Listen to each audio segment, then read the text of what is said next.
Puji Tuhan. Selamat pagi saudara sekalian. Sungguh tadi saya merasakan urapan kuasa Roh Kudus begitu kuat menghampiri kita semua pada saat kita memuji Tuhan, menyembah Tuhan. Karena Tuhan memang berkenan untuk hadir di tengah-tengah kita, untuk memberkati kita, mengawali bulan yang baru, mengawali juga berkat-berkat Tuhan yang baru. Dan kasih kemurahan Tuhan inilah yang akan kita nikmati bukan saja sepanjang minggu ini, tetapi juga sepanjang bulan ini dan juga tahun-tahun mendatang. Kasih karunia Tuhan yang luar biasa. Apa sebabnya? Karena Tuhan memang benar-benar mengasihi kita dan Tuhan benar-benar ingin menyelamatkan kita. Tuhan benar-benar memberkati kita di dalam segala hal, di dalam segala perkara melalui segala cara. Mari kita masuk pada firman Tuhan pagi hari ini sebelum kita menerima perjamuan kudus. Kita akan membaca satu ayat yang sudah terkenal sekali pada Matius 11.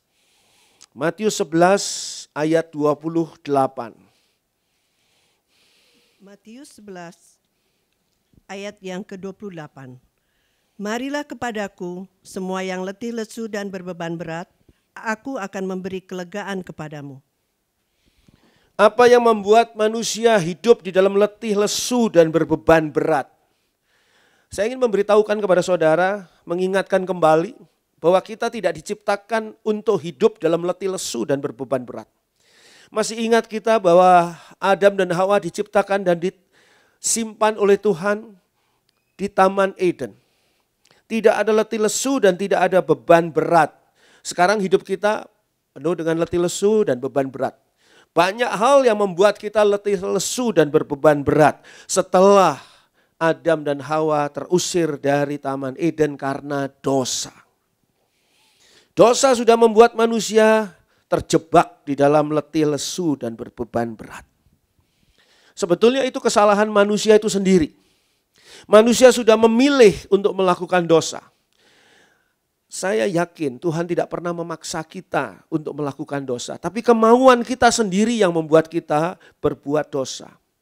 Dan dosa itu yang membuat kita letih lesu dan berbeban berat. Menanggung semua akibat yang ada. Tapi Allah begitu mengasihi saudara dan saya. Sehingga Tuhan Yesus dikirim oleh Allah untuk memberikan kelegaan. Di dalam New International Version ayat ini untuk kelegaan dikatakan rest. Artinya beristirahat. Rest ini adalah istirahat, rest ini adalah tempat perhentian. Kalau saudara sudah lelah berjalan, lelah berlari, lalu saudara diberi di sana sebuah tempat perhentian. Boleh duduk, dikasih minum yang segar. Lapar ya dikasih makanan di situ, wah rasanya luar biasa. Itu adalah rest, tempat istirahat, tempat perhentian. Dan orang menghubungkannya rest ini dengan rest in peace, yaitu kematian. Kalau kematian kita sudah pindah ke alam yang lain, istirahat untuk pindah ke alam lain. Tapi Tuhan Yesus memberikan kepada kita kelegaan, rest yang membuat hidup kita diperbarui oleh Tuhan Yesus dengan luar biasa.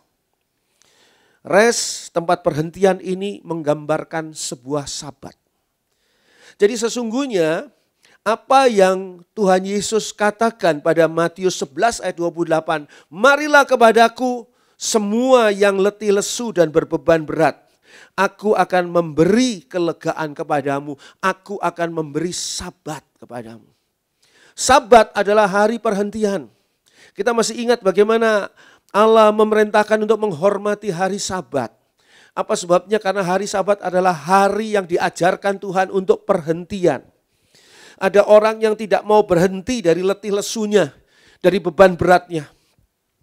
Hidup yang singkat ini hanya dihabiskan untuk letih lesu dan berbeban berat. Tidak ada apa yang bisa dinikmatinya ataupun bisa menambah nilai hidupnya. Dia mencari uang, hanya untuk kemudian sakit dan uang yang sudah dicarinya itu dihabiskan untuk rumah sakit. Letih lesu dan berbeban berat. Tapi Tuhan Yesus mengajak untuk datang kepadanya untuk menerima sebuah perhentian, sebuah tempat istirahat, sebuah sabat. Sehingga dikatakan di sini, marilah kepadaku. Tuhan Yesus mengundang. Ini adalah sebuah undangan. Bukan kita yang meminta. Sebetulnya bukan kita yang berharap karena kita tidak mengerti bagaimana mengatasi letih lesu dalam hidup kita. Tapi Tuhan di dalam kasih-Nya yang luar biasa mengundang. Marilah kepadaku. Tapi walaupun sudah diundang, tidak banyak orang yang mau. Walaupun sudah ditawari untuk diberi kelegaan, tidak semua orang yang mau. Ada orang-orang yang lebih suka hidup dalam letih lesu dan berbeban berat. Tapi Tuhan Yesus sampai pada hari ini terus memanggil. Selama saudara masih bisa mendengarkan akan ayat firman Tuhan yang saya bacakan ini. Marilah kepadaku semua yang letih lesu dan berbeban berat. Aku akan memberi kelegaan kepadamu. Berarti undangan itu masih berlaku. Tuhan Yesus memanggil, mengundang yang letih lesu dan berbeban berat. Siapakah mereka? Siapakah mereka yang diundang oleh Tuhan Yesus? Markus 2 ayat 17. Markus 2 ayat yang ke-17. Yesus mendengarnya dan berkata kepada mereka, bukan orang sehat yang memerlukan tabib, tetapi orang sakit. Aku datang bukan untuk memanggil orang benar, melainkan orang berdosa. Yang pergi ke tabib, yang pergi ke dokter adalah orang-orang yang sakit. Tapi tidak semua orang sakit mau ke dokter. Tidak semua orang sakit mau ke tabib. Ada orang-orang yang di dalam kebodohannya membiarkan sakit penyakit itu menggerogoti dirinya. Atau bahkan ada yang tidak sadar bahwa dia sudah sakit sampai dengan tahap yang begitu merusakkan hidupnya. Ada banyak orang yang juga tidak sadar bahwa dosa di dalam hidupnya itu merusakkan kehidupannya. Merusakkan cara berpikirnya, merusakkan akan perasaannya, merusakkan tindakan dan keputusan dalam hidupnya. Dosa merusakkan kehidupan manusia sehingga manusia letih lesu dan berbeban berat. Dan Tuhan Yesus mengundang mereka yang letih lesu dan berbeban berat. Siapakah mereka? Tuhan Yesus katakan di sini. Pada ayat yang baru saja kita baca tadi, bahwa Tuhan Yesus ini pada Markus 2 ayat 17 dikatakan, Yesus mendengarnya dan berkata kepada mereka, bukan orang sehat yang memerlukan tabib, tetapi orang sakit. Aku datang bukan untuk memanggil orang benar, melainkan orang berdosa. Lebih jelas lagi kalau kita bisa memahami bahwa orang itu harus menyadari bahwa dia berdosa. Maka dia akan datang kepada Yesus. Tapi ada orang-orang yang tidak menyadari bahwa dia berdosa. Bahkan tidak mau lepas dari dosanya. Maka dia tidak datang kepada Tuhan Yesus. Pernah ada orang yang bertanya pada saya ketika melihat seorang perempuan yang tidak baik. Perempuan nakal, perempuan tidak baik, ya sebutlah pelacur tingkat tinggi, tingkat high class yang menjadi jemaat di tempat saya melayani dulu. Dan beberapa orang yang tahu bertanya, Pak Andri tahu nggak orang itu? Tahu, kenal dengan dia, kenal. Kenapa orang seperti itu kok dibiarkan masuk ke gereja? Saya bertanya kepada dia, kamu nggak salah Pak bertanya seperti itu. Sama seperti kamu bertanya kepada orang-orang yang pergi ke dokter atau ke klinik atau ke rumah sakit.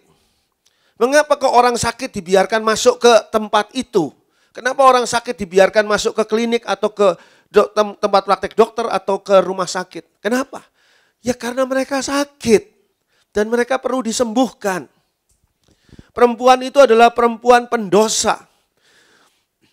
Dia tidak tahu harus berbuat apa di dalam hidupnya sudah terlanjur seperti itu. Tempatnya ada di mana? Ya di gereja.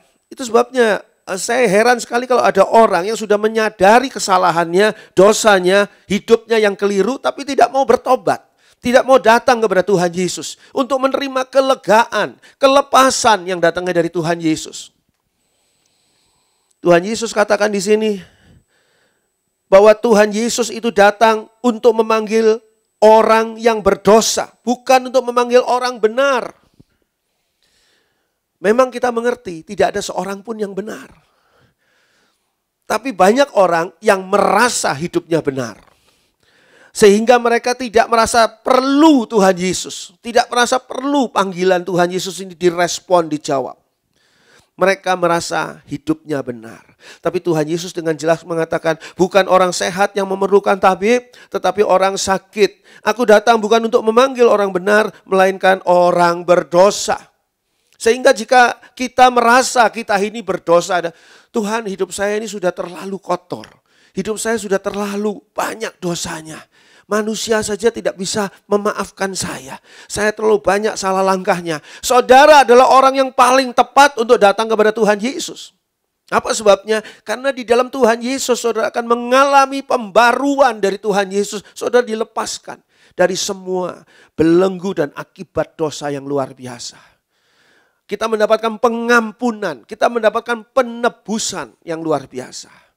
Saya mengajak kita membaca ayat yang terkenal juga pada Roma 3. Roma 3 ayat 23 dan 24. Mari. Roma 3 ayat 23 dan 24. Karena semua orang telah berbuat dosa dan telah kehilangan kemuliaan Allah, dan oleh kasih karunia telah dibenarkan dengan cuma-cuma karena penebusan dalam Kristus Yesus. Siapakah yang sudah berbuat dosa? Berapa banyak orang yang sudah berbuat dosa? Adakah orang-orang yang tidak berbuat dosa? Mungkin saudara kenal dengan orang yang sangat baik. Dia membantu banyak orang. Dia berkorban untuk banyak orang. Dia melakukan semua gerakan-gerakan sosial yang luar biasa. Jangan-jangan dia tidak berdosa. Sebab dia itu sangat banyak membantu orang lain. Bahkan dia tidak pernah menyakiti siapapun.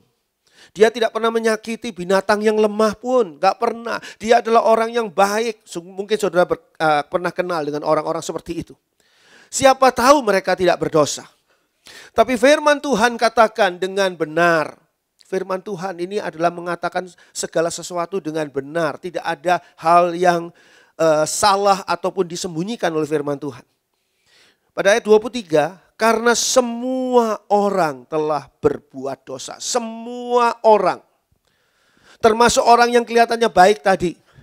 Termasuk para aktivis gereja.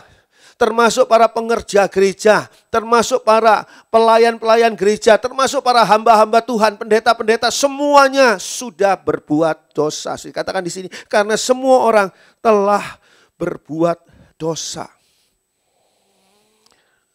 Saya merasa kata-kata dalam bahasa Indonesia ini sangat tepat. Karena dikatakan di sana telah berbuat dosa. Berbuat itu adalah sesuatu hal yang aktif. Dosa itu bukan sesuatu yang kita tidak sadari. Dosa itu seringkali adalah segala sesuatu yang aktif dilakukan. Dengan nyata dan jelas dilakukan. Dan kadang-kadang pada waktu melakukan dosa itu pun kita menyadari, wah saya ini sedang berdosa. Lalu berhenti tidak? Tidak berhenti terus. Dan itu adalah dosa. Dan dikatakan di sini bahwa semua orang telah berdosa. Yang berdosa adalah semua orang. Hanya saja ada yang terlihat berbuat dosa. Seperti perempuan itu yang datang ke gereja, dia duduk di paling ujung. Dia berusaha menutupi wajahnya dengan rambutnya. Dia berusaha tidak bertatap mata dengan berpandang dengan orang lain. Takut-takutnya orang itu kenal dia dan sebagainya. Ada yang terlihat dosanya oleh manusia. Tapi ada juga yang dosanya tidak terlihat. Manusia tidak ada yang tahu bahwa dia itu adalah orang yang berbuat dosa. Ada yang menyadari bahwa dia berbuat dosa. Tapi ada yang tidak menyadari bahwa dia berbuat dosa. Malah merasa perbuatannya itu benar. Malah merasa perbuatannya itu masuk akal. Malah dia merasa bahwa perbuatannya dia itu adalah suatu hal tindakan yang tepat. Ada yang mengakui dosanya. Ada yang mengakui dosanya karena dia sadar sehingga dia mengakui dosanya bahwa saya sudah berbuat dosa. tapi ada juga yang tidak mau mengakui dosanya.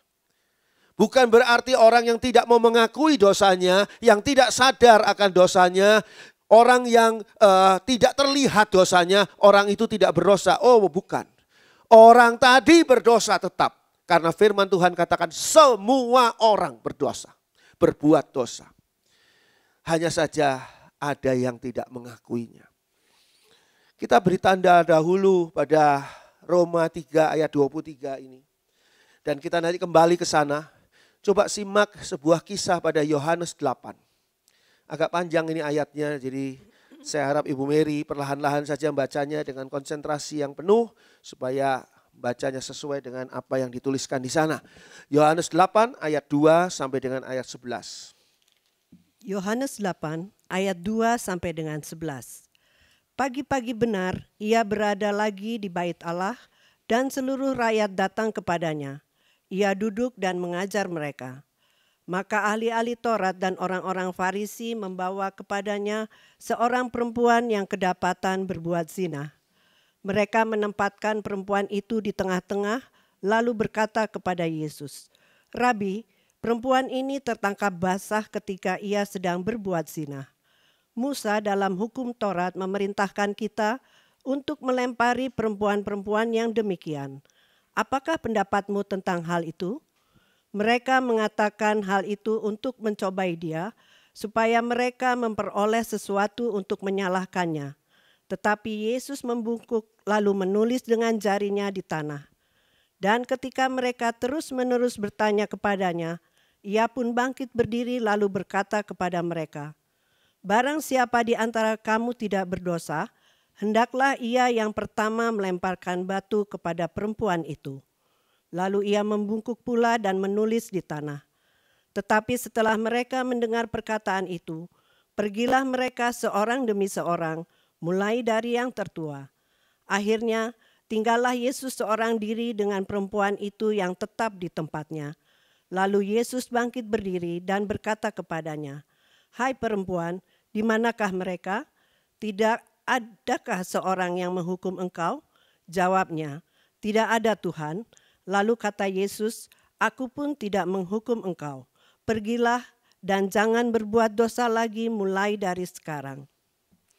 Suatu ketika dikatakan di sana, pagi-pagi benar, pada waktu Tuhan Yesus berangkat ke bait Allah, dikatakan di sana pada ayat yang kedua, dikatakan bahwa Tuhan Yesus duduk dan mengajar orang-orang di bait Allah.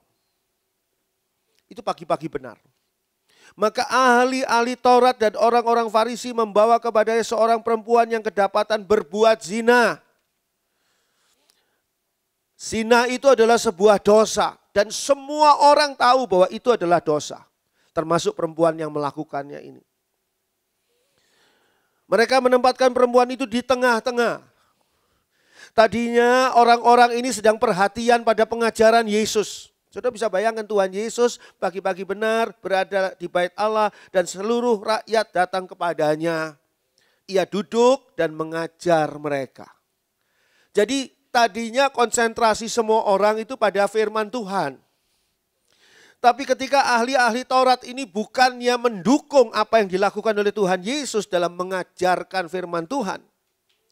Tapi ahli Taurat dan orang Farisi ini membawa seorang perempuan yang kedapatan berbuat zina yang diketahui oleh semua orang bahwa itu adalah dosa. Dan mereka menempatkan perempuan itu bukan di pojok, bukan di belakang, bukan dimasukkan ke dalam satu ruangan tertutup, terkunci, bukan. Tapi ditempatkan di sana di tengah-tengah menjadi pusat perhatian. Seringkali orang yang kedapatan berdosa berusaha ditempatkan di tengah-tengah. Berusaha dosanya itu diekspos. Berusaha semua orang supaya semua orang tahu ini adalah orang berbuat dosa. Sampai pada hari ini. Kalau ada orang berbuat dosa, berbuat kesalahan, berada di dalam kondisi putus asa karena dia berbuat dosa, bukannya ditolong. Tapi malah disebarluaskan segala sesuatu yang sudah dilakukannya dan ditunjuk dialah pendosa. Ditaruh di tengah. Lalu mereka berkata kepada Yesus, "Rabi, perempuan ini tertangkap basah ketika ia sedang berbuat zina. Jadi tidak perlu lagi bukti dan sebagainya, bukan dugaan dia berbuat zina, dia tertangkap basah. Dia tertangkap sedang melakukan zina. Diingatkan oleh orang-orang ahli Taurat dan Farisi ini. Ayat 5, Musa dalam hukum Taurat memerintahkan kita untuk melempari perempuan-perempuan yang demikian. Harus dihukum rajam. Perempuan seperti itu harus dihukum rajam. Itu sebabnya ditaruh di tengah. Karena nanti akan dirajam, orang yang akan dirajam ditaruh di tengah. Lalu dikatakan di sana, apakah pendapatmu tentang hal itu? Saya berpikir begini loh, kalau ahli Taurat dan orang Farisi tahu bahwa hukum Taurat itu mengharuskan perempuan berzina ini dirajam. Kenapa tidak waktu ditangkap, pada waktu ditemukan dia sedang berbuat zina, seret langsung rajam sampai mati? Kenapa tidak seperti itu? Kenapa mesti repot-repot dibawa ke bait Allah, ditaruh di depannya Yesus, di tengah-tengah orang banyak di situ? Kenapa? Karena mau melecehkan Yesus. Jadi sekali dayung istilahnya ya, sekali dayung 2-3 pulau terlampaui. Sekali mereka berupaya nanti perempuan ini akan dirajam juga dan nanti Yesus akan dilecehkan oleh mereka. Mengapa mereka harus menghadapkan perempuan ini pada Yesus dan ditanya apakah pendapatmu tentang hal itu? Bukankah orang Farisi dan para ahli Taurat ini tidak menghargai Yesus? Tidak menganggap Yesus menjadi seorang tokoh yang patut ditanya apakah pendapatmu tentang hal itu? Ini hanyalah ingin memancing Yesus. Mereka mengatakan hal itu, ayat 6, untuk mencobai Yesus, mencobai dia. Supaya mereka memperoleh sesuatu untuk menyalahkannya. Sekali dayung 2-3 pulau terlampaui. Nanti perempuan ini kena, Yesus pun kena. Tetapi Yesus membungkuk lalu menulis dengan jarinya di tanah. Apa yang ditulis oleh Tuhan Yesus di tanah tidak ada yang tahu. Dan ini juga menjadi perdebatan beberapa orang-orang ahli dan mencoba untuk mentafsirkan tentang Tuhan Yesus yang menulis jarinya di tanah. Tuhan Yesus tidak menjawab itu. Mungkin Tuhan Yesus juga sedang menuliskan apa-apa yang menjadi kesalahan-kesalahan orang-orang yang menuduh perempuan ini. Tanah adalah gambaran manusia. Manusia diciptakan dari tanah. Dan dosa itu sudah tertulis di sana di dalam hidup manusia. Mungkin juga seperti itu. Dan ketika mereka terus-menerus bertanya kepadanya, ia pun bangkit berdiri lalu berkata kepada mereka, barang siapa di antara kamu tidak berdosa, hendaklah ia yang pertama melemparkan batu kepada perempuan itu. Tuhan Yesus tidak meniadakan hukum Taurat. Tuhan Yesus tidak mengatakan, oh hukum Taurat itu salah. Oh enggak. Tapi Tuhan Yesus menyatakan kepada mereka bahwa mereka salah mentafsirkan hukum Taurat. Sebab hukum Taurat tidak mengatakan bahwa orang yang tertangkap itu berdosa dan yang menangkap itu orang yang benar. Oh tidak.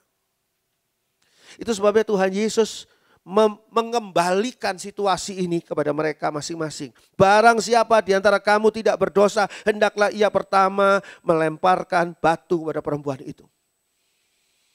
Sudah saya katakan, ada dosa yang kelihatan, bisa dilihat oleh orang lain, tapi ada juga dosa yang tidak kelihatan. Tidak bisa dilihat oleh orang lain. Jangan sampai orang yang dosanya tidak kelihatan ini dianggap dan menganggap dirinya seolah-olah tidak berdosa. Jangan sampai seperti itu.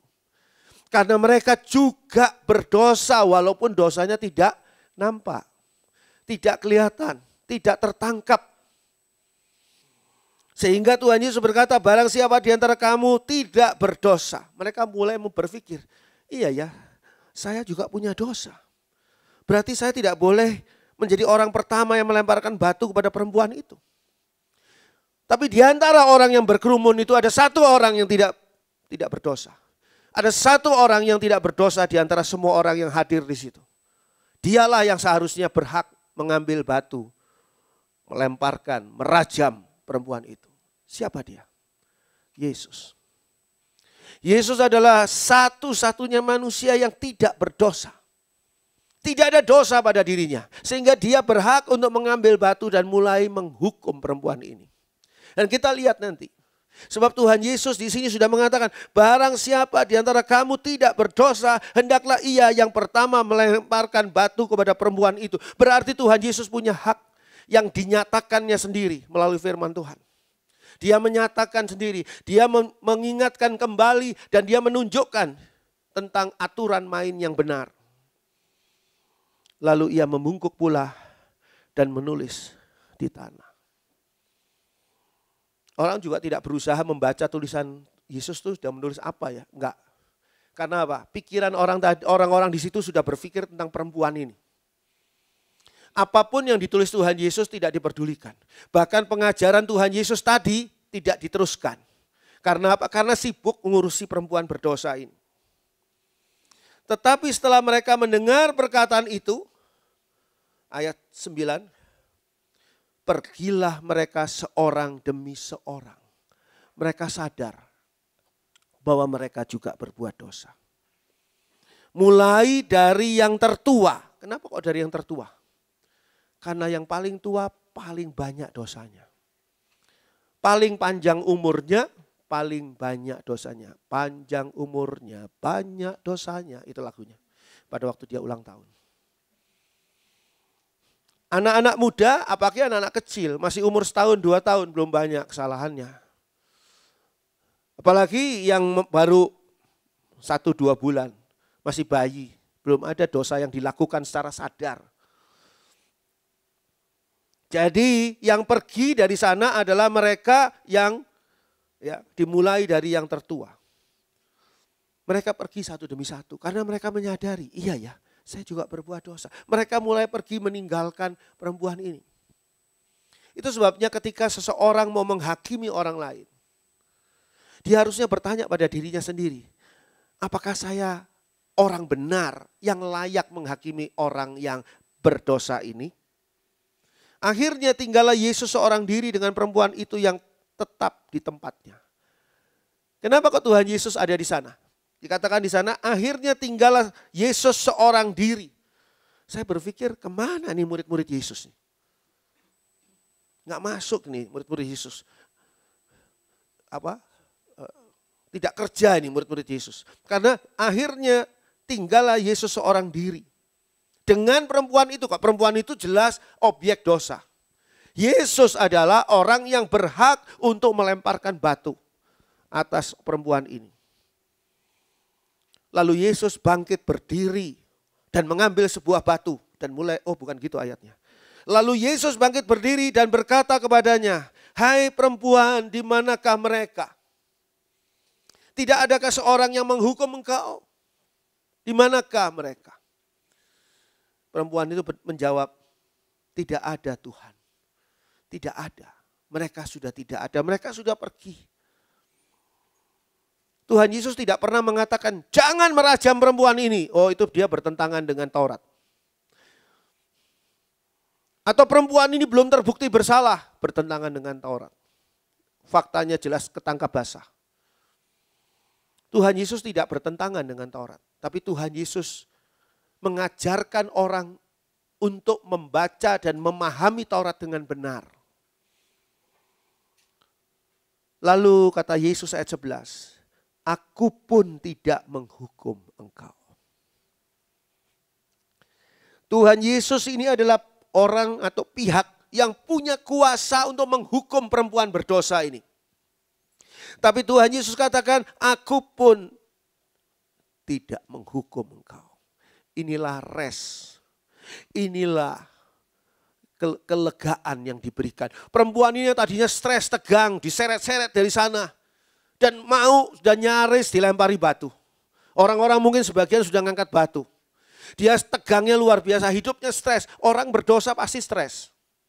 Tapi ketika bertemu Tuhan Yesus, dia mendapatkan kelegaan. Tindakan orang Farisi dan para ahli Taurat ini yang tadinya punya niat tidak baik akan menghajar, menghukum, merajam perempuan ini. Justru mendatangkan kebaikan buat perempuan ini. Karena perempuan ini datang kepada Yesus. Seringkali peristiwa-peristiwa yang kelihatannya buruk justru mempertemukan orang itu dengan Yesus. Perempuan ini mengalami peristiwa buruk. Dia sudah melakukan zina, sudah gitu ketangkap basah, dia ditangkap, diseret dan akan dirajam. Tapi tidak langsung dirajam. Dia ditarik, dibawa kepada Yesus. Beruntung sekali perempuan ini. Allah turut bekerja dalam segala sesuatu. Termasuk di dalam usahanya orang-orang Farisi dan ahli Taurat ini. Yang punya tujuan buruk pada perempuan ini. Tujuan untuk mengajak semua orang merajam perempuan ini. Tapi dia bertemu dengan Yesus dengan cara yang ajaib dan aneh. Tuhan Yesus berhak untuk menghukum perempuan ini. Tetapi Tuhan Yesus katakan, aku pun tidak menghukum engkau. Lalu pembaruan terjadi. Pergilah dan jangan berbuat dosa lagi mulai dari sekarang. Pergilah mulai dari sekarang, janganlah berbuat zina lagi. Ini adalah satu pembaruan oleh Tuhan Yesus. Suatu ciptaan yang baru. Tadinya dia datang, perempuan ini datang kepada Yesus sebagai penjinah. Sekarang disuruh pergi dari Yesus atau disuruh kembali ke dalam hidupnya sebagai orang yang sudah diperbarui oleh Tuhan Yesus, mengalami satu hidup yang baru. Satu hidup yang baru, yaitu hidup yang tidak lagi berzina. Jadi kalau kita lihat di sini, ternyata semua orang berbuat dosa. Termasuk orang-orang yang mau merajam perempuan ini. Tapi kalau kita kembali sekarang ke Roma 3 ayat 23 dan 24 dikatakan di sana. Ayat 23 mengatakan begini. Karena semua orang telah berbuat dosa dan telah kehilangan kemuliaan Allah. Dan ketika Tuhan Yesus memanggil orang berdosa, aku datang untuk orang berdosa. Pertanyaannya, untuk siapa saja Tuhan Yesus datang? Siapa saja yang diundang oleh Tuhan Yesus? Marilah kepadaku, hai kamu yang letih lesu dan berbeban berat. Orang banyak mengatakan bahwa, termasuk orang Kristen juga, mengatakan bahwa hanya orang Kristen yang dipanggil oleh Tuhan Yesus. Padahal bukan. Yang dipanggil oleh Tuhan Yesus adalah orang berdosa. Siapakah orang berdosa? Semua orang sudah berbuat dosa. Berarti Tuhan Yesus memanggil semua orang. Tidak hanya memanggil orang-orang yang saat ini duduk di gereja. Tidak. Tapi memanggil semua orang. Dan ketika Tuhan Yesus memanggil semua orang, Tuhan Yesus mendasarkan panggilannya itu untuk apa? Di dalam apa? Di dalam kategori apa? Berdosa. Tuhan Yesus enggak katakan, aku datang bukan untuk orang-orang dewasa, tapi untuk anak-anak kecil. Berarti Tuhan Yesus hanya datang untuk mengundang anak-anak kecil. Aku datang bukan untuk kaum wanita, aku datang hanya untuk kaum pria. Berarti kaum wanita tidak diundang, kan gitu. Tapi kalau di sini dikatakan aku datang untuk orang berdosa. Padahal orang berdosa, semua orang berbuat dosa. Berarti tidak peduli apakah dia orang kaya, orang miskin, orang berpendidikan, orang tidak punya pendidikan, orang bangsa apapun juga diundang oleh Tuhan Yesus. Lalu dikatakan pada ayat 24, dan oleh kasih karunia telah dibenarkan dengan cuma-cuma karena penebusan dalam Kristus Yesus. Tuhan Yesus memanggil, mengundang semua orang karena semuanya berdosa. Untuk apa? Untuk bertobat dan diselamatkan. Melalui apa? Penebusan Tuhan Yesus. Jadi undangan ini adalah undangan untuk, dikatakan pada ayat 24, untuk mendapat kasih karunia. Kasih karunia yang cuma-cuma.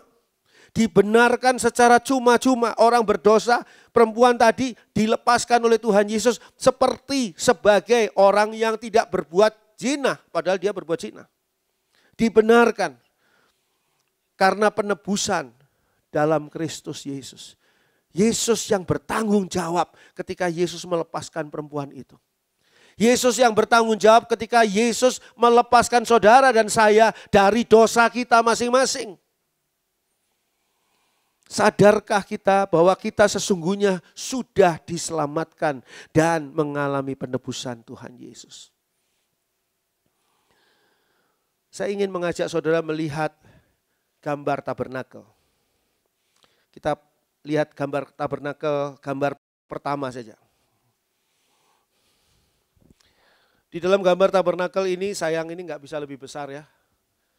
Saudara melihat, saya ingatkan kembali, bahwa di tabernakel ini ada daerah tabernakel yang dipagari ini, dan ada pintu gerbang untuk masuk ke halaman tabernakel, ada pintu kemah untuk masuk ke dalam ruang kudus atau tempat kudus, dan ada pintu tirai untuk masuk ke ruang maha kudus atau tempat maha kudus.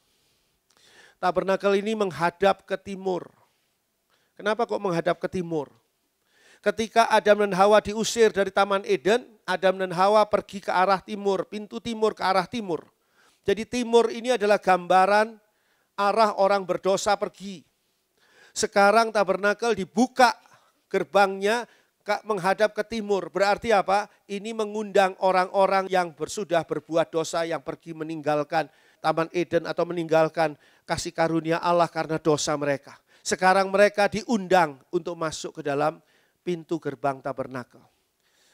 Mari kita baca 2 Timotius 1 ayat 9 dan 10. 2 Timotius 1 ayat 9 dan 10.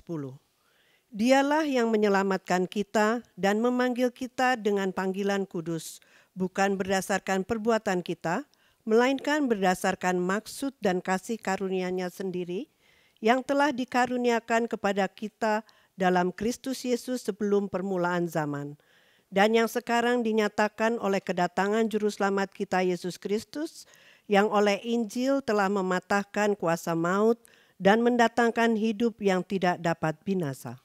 Ayat ini sungguh ayat yang luar biasa. Saudara kalau membaca ayat ini dengan benar-benar memperhatikan dan menyimak, saudara akan mengerti betapa luar biasanya Allah mengasihi saudara dan saya. Dikatakan di sini pada ayat 9, Dialah yang menyelamatkan kita dan memanggil kita dengan panggilan kudus. Marilah kepadaku, itu bukan panggilan biasa, tapi panggilan kudus. Kudus artinya khusus. Panggilan khusus untuk Allah, marilah kepadaku, itu marilah kepada Tuhan Yesus yang adalah Allah yang menjadi manusia. Jadi ini sebuah panggilan yang khusus, panggilan kudus. Kalau kita kembali lagi ke gambar tabernakel, sekarang kita lihat gambar tabernakel, gambar kedua saja.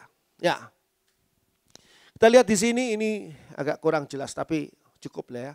Ini tabernakel dari sisi agak sedikit tidak terlalu denah dari atas, tapi di sini kita bisa melihat gerbang ini ada 4 tiangnya. Dan gerbang inilah yang menghadap ke timur. Gerbang ini seolah-olah merupakan panggilan, panggilan kudus, ini gerbang. Panggilan kudus untuk masuk ke dalam program penyelamatan Allah yang digambarkan di tabernakel di halaman ruang kudus dan ruang maha kudus. Kalau kita lihat di sini pada 2 Timotius 1 ayat 9, pintu gerbang tabernakel menggambarkan panggilan kudus. Dasarnya apa panggilan kudus itu? Dikatakan di sini, Dialah yang menyelamatkan kita dan memanggil kita dengan panggilan kudus, bukan berdasarkan perbuatan kita. Jadi bukan karena kita sadar, oh iya ya saya membutuhkan Tuhan. Terus kita masuk ke dalam panggilan kudus atau masuk ke dalam gambaran tabernakel, masuk ke dalam gerbang tabernakel melalui gerbang tabernakel masuk halaman. Oh tidak, bukan berdasarkan perbuatan kita. Perbuatan kita itu dosa kok. Bagaimana dosa membawa orang kepada keselamatan? Tidak akan bisa. Karena dosa itu justru membawa orang kepada kematian kekal. Tidak mungkin dosa itu membawa orang kepada keselamatan. Sama seperti saudara sekarang mau naik ke atas. Saudara sengaja turun ke bawah. Ya nggak mungkin naik ke atas. Sama seperti itu. Jadi kalau kita lihat di sini, itu bukan berdasarkan perbuatan kita. Ayat 9 katakan, melainkan, perhatikan di sana, berdasarkan maksud dan kasih karunia-Nya sendiri. Berarti panggilan kudus ini melalui pintu gerbang tabernakel tadi, dasarnya adalah kasih karunia Allah yang dikaruniakan kepada kita, dikatakan selanjutnya, yang telah dikaruniakan kepada kita dalam Kristus Yesus sebelum permulaan zaman. Sebelum segala sesuatunya, sebelum ada manusia yang dibentuk, sebelum segala sesuatunya terjadi, Allah sudah memanggil manusia yang akan diciptakannya itu masuk dalam panggilan kudus. Melalui siapa? Melalui Kristus. Ini adalah karunia, pemberian gratis kepada orang yang mau menerimanya.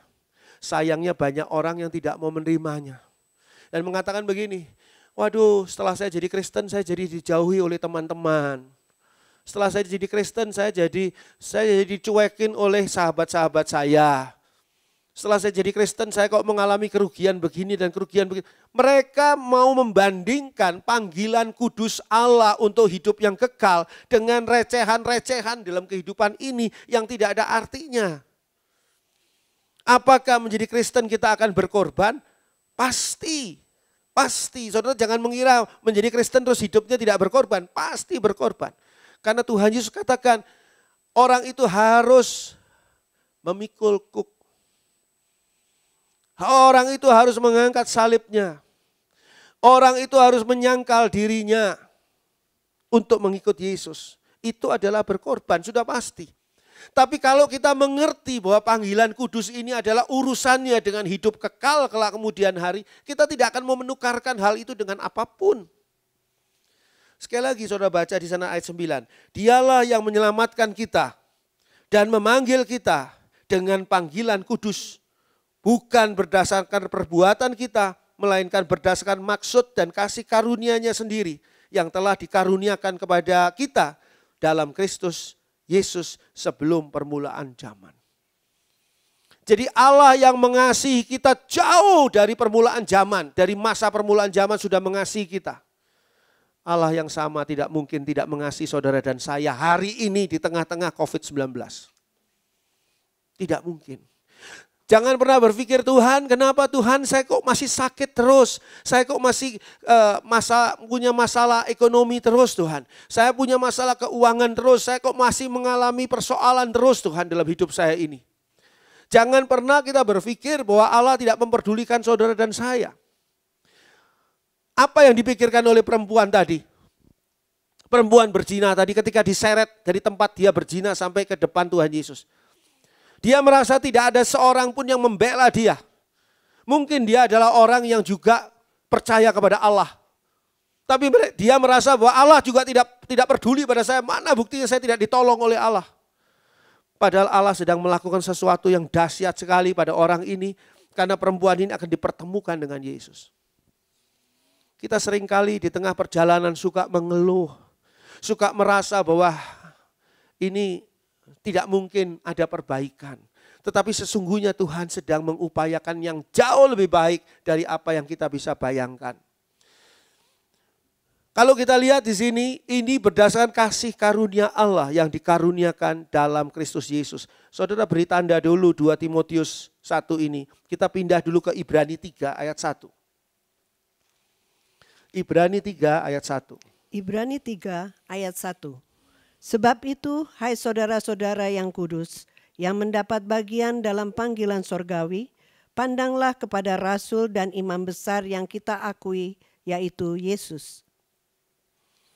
Di sini, saudara dan saya disapa sebagai saudara-saudara yang kudus. Ini siapa? Ya kita gereja Tuhan. Saudara dan saya adalah orang-orang kudus, orang-orang yang dikhususkan untuk Allah. Makanya tingkah laku kita, pikiran kita, hidup kita harus khusus untuk Allah. Dikatakan yang mendapat bagian dalam panggilan surgawi. Panggilan surgawi.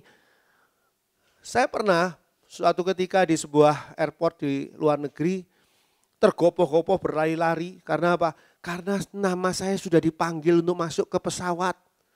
Dan saya ketinggalan karena enak-enakan di tempat kopi. Minum kopi serapat seruput, kok ini kok kayak namanya kok kayak pernah denger ya, namanya siapa? Oh nama saya, dipanggil-panggil. Ini Mr. Andri, kemana Mr. Andri gitu. Sambil setelah saya lari-lari dengan berkeringat luar biasa, membawa koper lari-lari sampai di sana. Si petugasnya memandang saya dengan wajah yang sangat marah. Pasti ini orang kampung gak pernah naik pesawat. Sehingga aduh, benar-benar saya merasa. Tapi untung saya dipanggil. Sebab kalau tidak pesawat tetap berangkat. Betul ya? Kalau saya tidak dipanggil nih, di daftar listnya itu si Andri belum ada. Udah cuekin, berangkat. Tetap berangkat. Tapi tanpa saya. Untungnya saya dipanggil. Panggilan ini adalah panggilan untuk naik pesawat. Bukan panggilan untuk naik katakanlah bis antar kota. Bukan juga panggilan karena saya belum bayar kopinya tadi. Dipanggil, Bapak Mr. Andri, ini kopi belum dibayar. Ayo kembali ke sini bayar dulu. Enggak, panggilan ini adalah panggilan untuk naik pesawat. Sekarang kita mendapat panggilan yang luar biasa. Melalui gerbang tabernakel kita mendapat panggilan yang luar biasa, namanya adalah panggilan surgawi. Saudara dan saya mengalami panggilan kudus, yaitu panggilan surgawi. Dipanggil untuk masuk ke dalam surga. Makanya tabernakel, kita lihat lagi gambar tabernakel nomor 2. Kita boleh lihat gambar tabernakel nomor 2. Nah, kita dipanggil melalui gerbang ini untuk masuk ke dalam hadirat Allah, ruang Maha Kudus. Untuk nantinya itu masuk ke dalam tempat Maha Kudus hadirat Allah, yaitu surga. Makanya dikatakan panggilan surgawi. Tiangnya ada 4, menggambarkan 4 Injil. Matius, Markus, Lukas, Yohanes. Jadi ini adalah panggilan surgawi. Saudara dipanggil. Ayo datang kepada Yesus. Untuk apa? Untuk percaya kepada Yesus. Kalau saya nih ya sudah dipanggil namanya, saya dengar di airport itu saya dipanggil namanya, terus saya berlari-lari sampai di depan pintu gerbangnya. Saya melihat petugasnya. Saya nggak percaya kalau saya dipanggil. Saya keluar lagi, saya duduk-duduk lagi, saya ke tempat majalah, saya ke tempat permen, saya ke tempat kopi lagi, ke tempat makanan. Pesawat berangkat tanpa saya walaupun saya sudah dipanggil. Karena apa? Karena saya tidak percaya pada panggilan itu. Tuhan Yesus bilang, marilah kepadaku hai kamu yang letih lesu dan berbeban berat. Aku akan memberikan kelegaan kepadamu. Nggak percaya Tuhan. Dipanggil sama Tuhan gini paling-paling karena Tuhan perlu sama saya. Oh bukan. Kita dipanggil bukan karena Tuhan perlu pada kita. Kita dipanggil karena kita yang perlu. Tapi kita tidak sadar bahwa kita perlu keselamatan. Itulah panggilan surgawi, panggilan kudus. Dalam Ibrani 3 ayat 1 tadi dikatakan panggilan surgawi, ya bagian dalam panggilan surgawi, pandanglah rasul dan imam besar yang kita akui yaitu Yesus yang sudah memanggil kita. Kita kembali ke 2 Timotius 1 ayat 9 dan 10 tadi. Ayat 10 mengatakan begini. Dan yang sekarang dinyatakan oleh kedatangan juru selamat kita Yesus Kristus. Saudara boleh saja dipanggil seperti saya tadi dipanggil di airport untuk boarding naik pesawat. Tapi kalau pesawatnya belum datang, pasti kita suruh nunggu lagi. Apalagi kalau pesawatnya tidak jadi datang, bisa-bisa uang tiket kita dikembalikan. Dan kita tidak jadi berangkat di sana. Terkatung-katung, apalagi kalau itu adalah airport di kota kecil. Wah, bisa gawat kalau gitu caranya. Baru minggu depan Pak, ada penerbangan lagi ke Jakarta, kata si orang tadi. Waduh, kita 1 minggu di sini. Kalau pesawatnya belum datang, kemungkinannya kita belum tentu jadi berangkat. Walaupun sudah dipanggil. Tapi panggilan ini dinyatakan, ayat 10, sekarang sudah dinyatakan oleh kedatangan juru selamat kita Yesus Kristus. Sekarang ini sudah datang pesawatnya. Itu pesawatnya lagi nunggu di luar. Yesus sudah datang ke dalam dunia. Dan Yesus menunggu semua orang yang menyadari dirinya berdosa dan mau diselamatkan. Mari datang kepada aku, kata Tuhan Yesus. Yang dikatakan pada ayat 10, yang oleh Injil telah mematahkan kuasa maut dan mendatangkan hidup yang tidak dapat binasa. Luar biasa ini. Melalui berita Injil panggilan ini dinyatakan bahwa Yesus sudah datang, dipanggil dan dikasih tahu Yesus sudah datang melalui berita Injil. Kitab Injil Matius, Markus, Lukas, Yohanes itu berisi 5 pokok Injil yang utama, yaitu Yesus lahir, Allah yang menjadi manusia. Yesus mati di atas kayu salib untuk menebus dosa saudara dan saya yang mau percaya kepadanya, yang mau menerima Yesus. Yang ketiga adalah Yesus bangkit dari kubur yang menunjukkan bahwa Yesus mengalahkan kuasa maut. Kuasa maut, kuasa dosa dikalahkan. Yang keempat adalah Yesus naik ke surga. Kenapa Yesus naik ke surga? Untuk menyediakan tempat bagimu, kata Tuhan Yesus pada Yohanes 14. Dan yang kelima, Yesus akan datang kembali. Tidak ada gunanya Yesus mati di atas kayu salib. Yesus lahir, Yesus mati di atas kayu salib, Yesus bangkit, Yesus naik ke surga. Tidak ada gunanya kalau Tuhan Yesus tidak datang kembali. Tidak datang untuk menjemput kita. Tidak ada gunanya.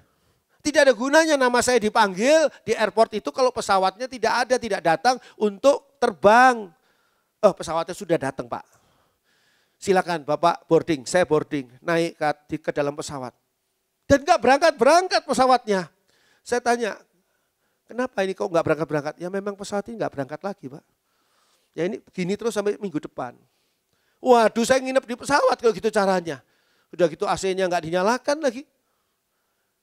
Kan kalau kita sudah naik pesawat, kita sudah percaya pada Yesus. Kita sudah menerima Tuhan Yesus. Yesus datang untuk membawa kita. Kemana? Panggilan surgawi, jangan lupa dibawa ke surga. Tapi hal inilah yang seringkali tidak disadari juga termasuk oleh orang-orang yang sudah lama Kristen karena tidak mengerti. Di mana sih posisinya berita Injil ini bagi keselamatanku? Injil ini mematahkan kuasa maut. Melalui berita Injil, Injil ini dikatakan mematahkan kuasa kematian kekal, kuasa maut. Dan Injil ini mendatangkan hidup yang tidak dapat binasa, mendatangkan kuasa hidup kekal. Jadi Injil ini mematahkan kuasa kematian kekal dan mendatangkan kuasa hidup yang kekal. Itu Injil. Itu sebabnya walaupun itu pintu gerbang Bait Allah, maka pintu gerbang Bait Allah itu menjadi penting karena orang akan masuk melalui pintu gerbang Bait Allah itu terlebih dahulu. Dan mengapa Injil begitu luar biasa? Kita baca Roma 1 ayat 16 dan 17. Roma 1 ayat 16 dan 17. Sebab aku mempunyai keyakinan yang kokoh dalam Injil, karena Injil adalah kekuatan Allah yang menyelamatkan setiap orang yang percaya. Pertama-tama orang Yahudi, tetapi juga orang Yunani. Sebab di dalamnya nyata kebenaran Allah, yang bertolak dari iman dan memimpin kepada iman. Seperti ada tertulis, orang benar akan hidup oleh iman. Rasul Paulus mengatakan bahwa Rasul Paulus mempunyai keyakinan yang kokoh dalam Injil. Artinya percaya sungguh-sungguh pada Injil. Sebab Injil adalah kekuatan Allah. Jadi kalau saudara menyampaikan berita Injil kepada siapapun, saudara sedang menyampaikan kekuatan Allah. Mengapa disebut kekuatan Allah? Karena berita Injil ini menceritakan tentang bagaimana dengan kekuatan Allah, dengan kuasa Allah, manusia diselamatkan dari dosa. Apakah semua manusia?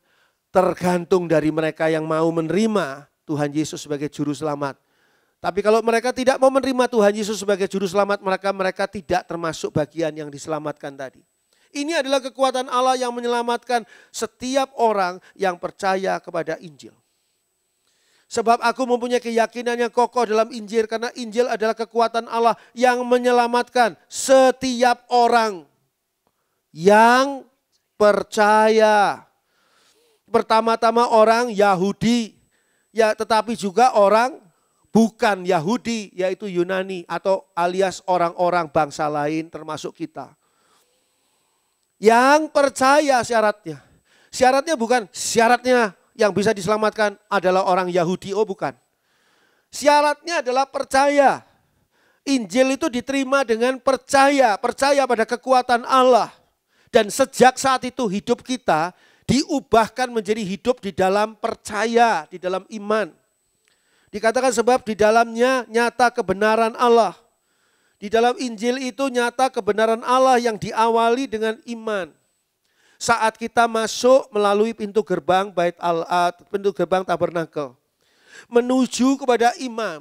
Iman yang berikutnya adalah iman ruang atau tempat Maha Kudus. Coba kita lihat lagi gambar tabernakel nomor 2. Dikatakan di sana melalui berangkat dari iman, berangkat dari masuk melalui pintu gerbang dan menuju kepada iman. Iman karena apa? Surga, iman kepada surga, iman karena ruang tempat Maha Kudus. Orang yang tidak beriman kepada Injil tidak mungkin bisa beriman pada surga. Orang itu bisa berhayal tentang surga, tapi tidak beriman tentang surga. Orang yang beriman kepada Injil, dia yang dibawa masuk ke dalam iman tempat kudus, tempat Maha Kudus. Orang dikatakan di sana, sebab di dalamnya nyata kebenaran Allah yang bertolak dari iman dan memimpin kepada iman. Seperti ada tertulis, orang benar akan hidup oleh iman. Jadi kalau kita lihat tabernakel dari langkah pertama sampai dengan langkah terakhir nanti, semuanya dilalui dengan iman. Gerbang harus dilalui dengan iman. Mezbah korban dan yang lain, terus ruang kudus sampai dengan masuk ruang Maha Kudus, semuanya dilewati semua dengan iman. Kita baca ayat terakhir, Roma 8 ayat 29 dan 30. Roma 8 ayat 29 dan 30. Sebab semua orang yang dipilihnya dari semula, mereka juga ditentukannya dari semula untuk menjadi serupa dengan gambaran anaknya, supaya ia, anaknya itu, menjadi yang sulung di antara banyak saudara. Dan mereka yang ditentukannya dari semula, mereka itu juga dipanggilnya.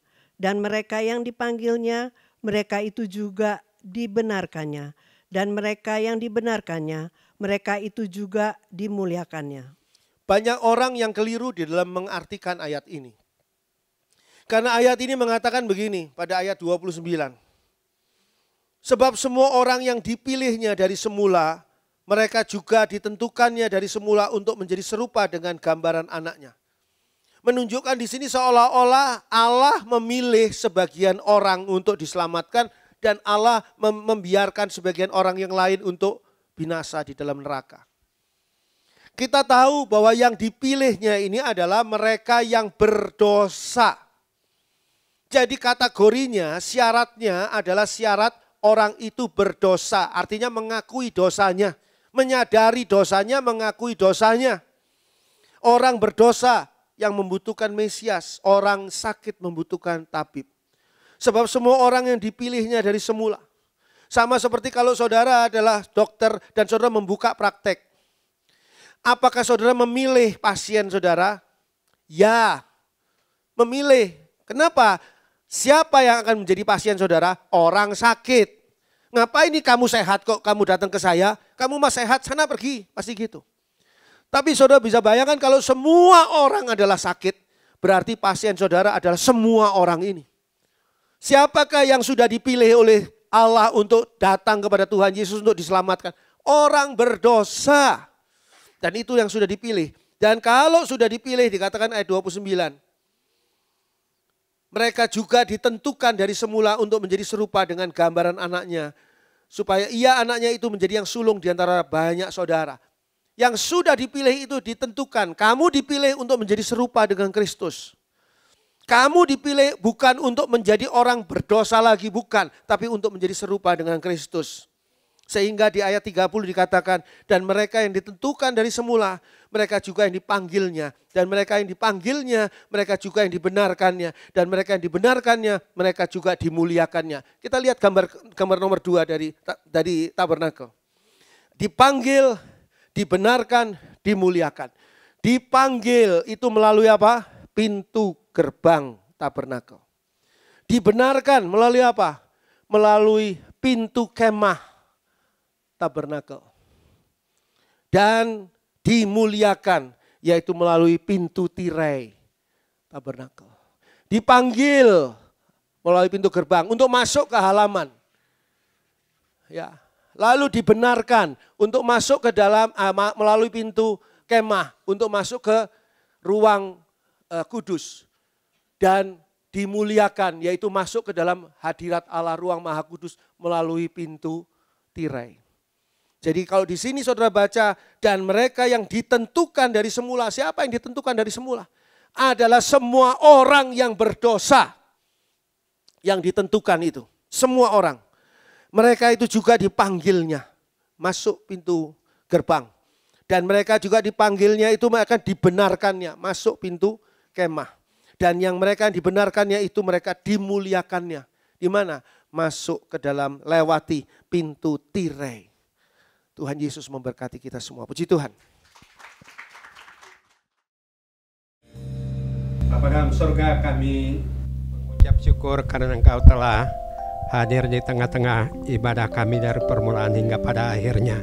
Kau juga sudah memberkati kami melalui firman-Mu Tuhan, supaya kami tetap mendekatkan diri kami kepada Engkau sekalipun dalam keadaan yang berat. Tapi kami yakin bahwa kalau dosa kami Tuhan sudah mengampuni, Tuhan juga akan menolong kami dalam setiap persoalan yang kami hadapi.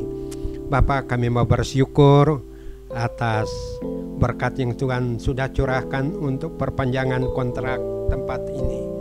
Kami percaya bahwa Tuhan menetapkannya untuk menjadi berkat bagi kami dan juga agar Engkau dikenal di bumi, khususnya melalui gereja kami.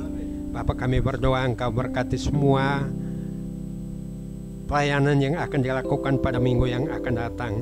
Berkati akan obrolan santai melalui firman-Mu pada hari Jumat.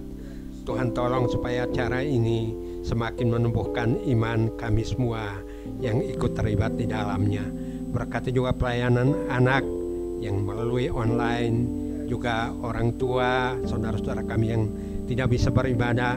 Engkau berkati semua rekaman yang ditayangkan melalui YouTube dan sarana yang lain. Biar jemaat kami semua juga semakin diberkati oleh Tuhan. Terima kasih juga untuk persembahan yang sudah dibawa ke hadapan hadirat-Mu. Kau berkati kami, berkati jemaat-Mu yang sudah memberi, berkati pekerjaan mereka, usaha mereka, kehidupan mereka. Kami serahkan semua dalam tangan-Mu. Tuhan tolong kami agar kami dapat melewati masa pandemi ini berkat pertolongan dari Engkau Tuhan yang Maha Kuasa, Tuhan yang mempunyai kuasa untuk menyingkirkan dan mengakhiri pandemi ini, sehingga kami kembali kepada situasi normal, hidup dan melayani Engkau dalam keadaan yang tidak dikhawatirkan, tidak ditakutkan oleh apapun juga. Terima kasih Tuhan. Inilah kami menyerahkan hidup kami, dan sekarang ini kami merendahkan diri kami untuk menerima berkat daripada-Mu. Turunlah atas kita sekalian kasih dan berkat dari Allah Bapa di dalam nama Tuhan Yesus Kristus dan oleh persekutuan Allah Roh Kudus sekarang sampai selama-lamanya.